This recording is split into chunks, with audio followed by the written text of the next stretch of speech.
ये वीडियो उन लोगों के लिए है जो ये समझ रहे हैं कि नया कानून जो किसानों के लिए बनाया गया है उसका नुकसान सिर्फ किसान को होगा।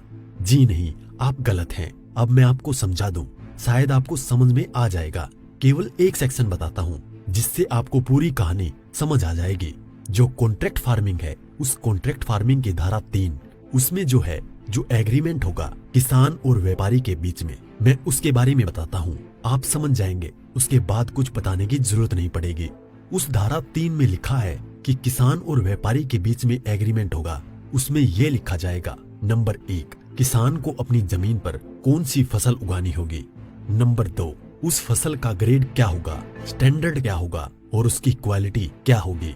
नंबर 3, उस फसल को उगाने के लिए जो बीज होगा, जो खाद होगा, जो कीटनाशक होंगे, जो मशीनरी होगी, जो तकनीक होगी, उसे वो व्यापारी जिसके साथ समझौता हो रहा है वो देगा।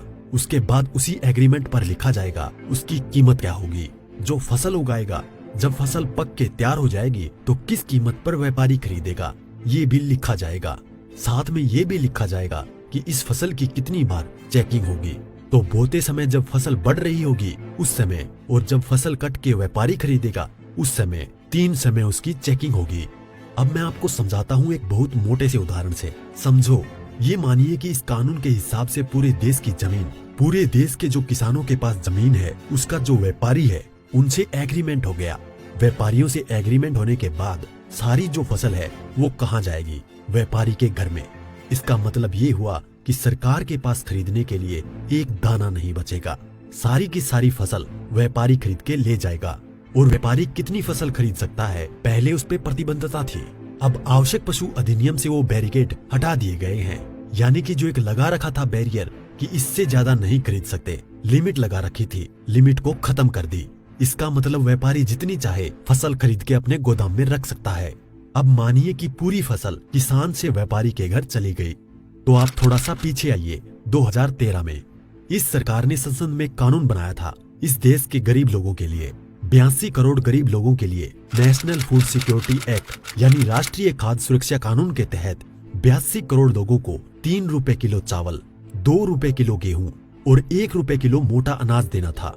अब मैं आपसे सवाल पूछता हूँ, अब समझिए, आप सब कुछ जब सारा अनाज व्यापारियों के पास चला गया, सरकार के पास कुछ नहीं है, तो सरकार इन 82 करोड़ लोगों को कहां से अनाज दिलाएगी, पहले तो ये बताएं। इसका मतलब जो 82 करोड़ गरीब सरकार की मदद पर निर्भर था वो खत्म हो गया। मतलब आप कह रहे हैं कि किसानों के खिलाफ बिल है, किसानों की भलाई की बात कर रहे हैं, किसानों के खिलाफ लोग समझ रहे हैं। नहीं, ये पूरे देश के खिलाफ है। इससे 82 करोड़ गरीब खत्म। देश में 5 लाख जो राशन की दुकानें हैं वो भी खत्म। 5 लाख राशन की दुकानों में कुछ रोजगार भी मिलता होगा, वो भी खत्म।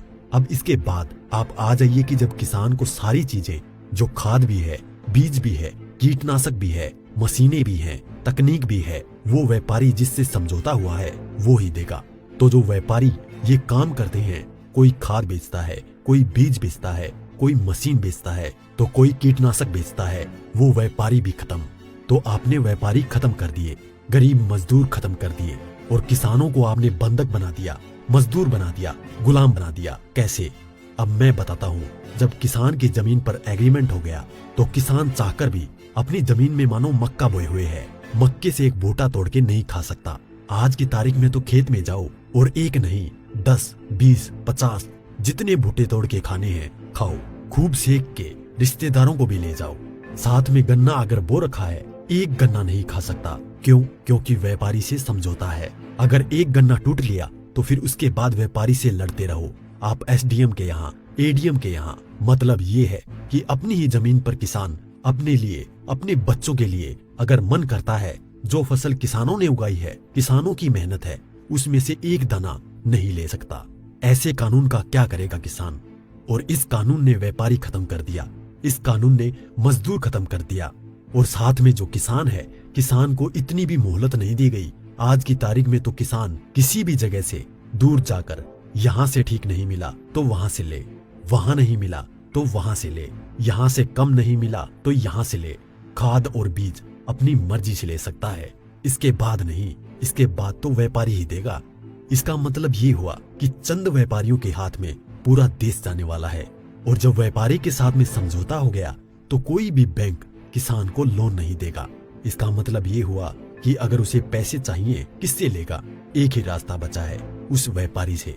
तो सरकार कहती है कि जमीन नहीं जाएगी, तो ऐसे जाएगी जमीन। और उसी व्यापारी से जब वो कर्जा लेगा, धीरे धीरे कर्जा बढ़ता चला जाएगा और कर्जा बढ़ता चला जाएगा, व्यापारी का ब्याज बढ़ता चला जाएगा। लिहाजा जो किसान है अपनी ही जमीन उस व्यापारी को बेचने पर मजबूर हो जाएगा। अब थोड़ा सा पीछे जाओ, आपको ले जाता हूँ 1947 से पहले। उस समय क्या था? इस देश में जो साहूकार होते थे वो ऐसे ही करते थे। किसान को पैसा दिया, वो पैसे पे इतना ब्याज पर ब्याज पर ब्याज पर ब्याज किसान की पीढ़ियां गुजर जाती थी, कर्ज नहीं उतरता था और सारी जमीन जो है वो साहूकार के यहाँ पे चली जाती थी। मदर इंडिया और धर्मेंद्र जी की गुलामी जैसी फिल्में देखें आप। और अगर पढ़ना हो तो गोदान पढ़ो मुंशी प्रेमचंद जी की।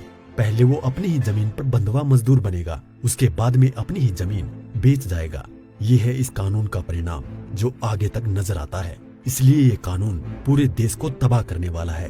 अब एक चीज और रह गई, उसे भी बता दूं। जो मध्यम वर्ग के लोग जो आज रोटी खा रहे हैं, जब व्यापारी सारा अनाज अपने गोदामों में बंद कर लेगा, तो वो जो आज उसने लिया जिस दाम पे उससे 6 गुना 7 गुना 8 गुना दाम पर बेचेगा। तो जो मध्यम वर्ग के लोग जो घरों में बैठे हैं, उनको इस आंदोलन में बाहर आना चाहिए।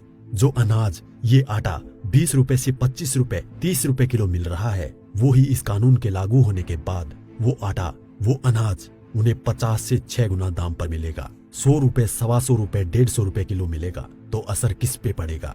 एक भी व्यक्ति नहीं बचेगा जिस पर इस कानून का असर ना पड़े। इसलिए मैं कहता हूँ कि ये किसानों के विरोध में नहीं है, देश को तबाह और बर्बाद करने के लिए है। इतना सब कुछ पता होने के बाद भी अगर आप किसानों का साथ नहीं देते हैं तो आगे आपकी मर्जी।